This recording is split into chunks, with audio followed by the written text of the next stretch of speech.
थोड़ा हम टेस्ट तो बारी करेंगे, बैठ के खाएंगे बच्चों के साथ, एक बार वैसे दिखा के बना।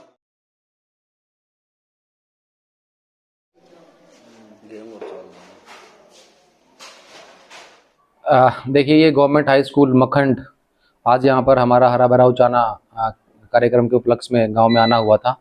तो इसी श्रृंखला में स्कूल का निरीक्षण भी किया गया है। यहाँ पर स्पेशली मिड डे मील का निरीक्षण किया गया है, जहाँ पर छोटी मोटी चीज़ों को छोड़ करके बाकी चीज़ें, चाहे हाइजीन की बात है, चाहे वो राशन की बात है, वो कुल मिलाकर के ठीक स्थिति में थी। और हमने खाना भी उसमें बैठ करके चेक किया बच्चों के साथ में, खाना भी ठीक था, मतलब उसको थोड़ा सा और इम्प्रूव किया जा सकता है। उसके बाद बच्चों से भी संवाद किया, बच्चों से भी कुछ जानने की कोशिश करी, उनका खाने पीने का जो घर पे जो सिस्टम होता है या यहाँ पर खाना कैसा मिलता है। तो बच्चों का भी सेटिस्फैक्ट्री आंसर था। ओवरऑल कुल मिला के ठीक परफॉर्मेंस थी। सर, अगर ज़्यादातर देखा जाए मिड डे मील के सहारे पे जो स्टूडेंट आते हैं, तो कितना ये मान के चलते हैं घर के खाने में और मिड डे मील के खाने में कितना डिफरेंस बच्चों को देखने को मिल रहा है, इसमें कितनी इम्प्रूवमेंट हो रहा है? जैसा बच्चों से पूछा है, उन्होंने तो यही बताया है कि खाना यहाँ पे टेस्टी मिलता है। और जहाँ जहाँ भी हमने पिछले कुछ महीनों में भी हमने जो निरीक्षण किया था, तो वहाँ पर भी बच्चों की जो रिस्पॉन्स थी वो सेटिस्फैक्ट्री थी, और यहाँ पर भी बच्चों ने सेटिस्फैक्ट्री आंसर दिया है। और मैं आपके माध्यम से जितने भी मिड डे मील वर्कर हैं, स्कूल में जितने भी अध्यापक हैं और मिड डे मील इंचार्ज हैं, उनसे मैं आग्रह करूँगा कि वो अपनी ड्यूटी पूर्ण निष्पक्षता से करें और पूरे ईमानदारी से करें, सिस्टम को चेक करें।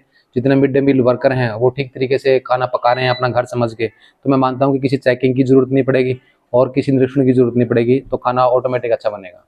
जी सर, लगातार औचक निरीक्षण किए जा रहे हैं मिड डे मील के लिए स्कूलों में, तो कितने स्कूलों के अभी तक निरीक्षण हो चुके हैं? काफ़ी स्कूलों के निरीक्षण हो चुके हैं। मैं मानता हूँ कि कम से कम हमने पूरे ब्लॉक के आधे से ज़्यादा स्कूलों का निरीक्षण हमने टोटल हम कर चुके हैं, और ओवरऑल परफॉर्मेंस सेटिस्फैक्ट्री थी। कुछ सुधार की ज़रूरत थी जो समय समय पर उनको बता दिया गया था, और मैं मानता हूँ कि अगर सुधार कर ले जाएंगे तो औचक निरीक्षण की जरूरत भी नहीं पड़ेगी, और जो ये स्कीम है सरकार की, इसका जो जो एक सही उद्देश्य है उसकी अनुपालना भी हो सकेगी, और बच्चों को जो पौष्टिक आहार है वो भी मिल सकेगा। सर, मिड डे मील में थोड़ी और इम्प्रूवमेंट की बात बोल रहे थे, क्या इम्प्रूवमेंट ऐसे हो सकते हैं जो सरकार की तरफ से या फिर स्कूल स्टाफ की तरफ से किए जा सकते हैं?